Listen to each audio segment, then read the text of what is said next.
Gawa tayo ng turquoise box ng mga speaker wire ko. Kasi yung una kong ginawa hindi siya bagay dahil mabigat masyado.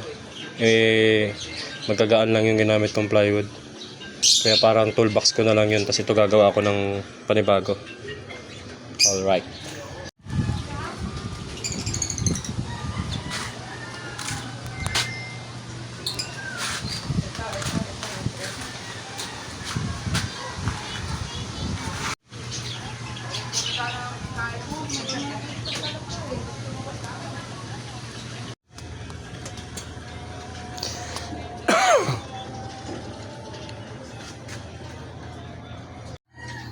Ayan po, tapos na yung lagayan ng mga wire ko, mga wire speaker, tsaka basta tungkol sa sound system. Diba dati dun siya nakalagay sa parang toolbox dun. Inalis ko lang, ngayon naging toolbox ko na lang talaga yon.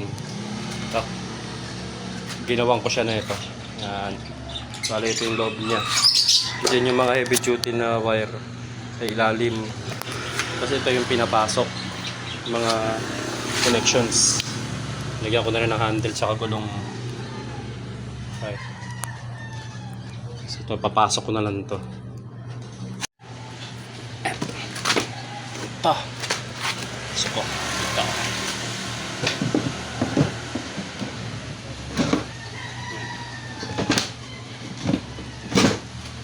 Para siya.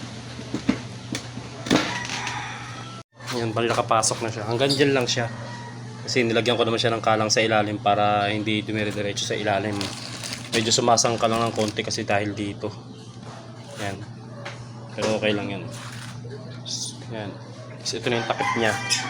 Nabababa to. Nilagyan ko nito. Supporter. Yung dumating sa akin magkaiba. Yung pareha sila. Kaya yung isa nakabuka. Yung isa nakatupi. Oh. Pero okay lang. Goods na yun. Sasara ko na.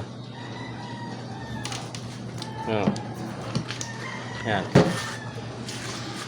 Bali yan yung takip niya. Tapos nagiging drawer din siya. Ayun, drawer. Lagayan din ng mga abubot. Yan. Sasara siya. Yan.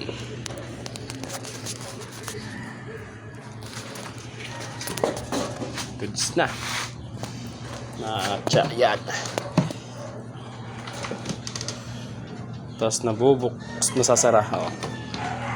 Goods. Alright.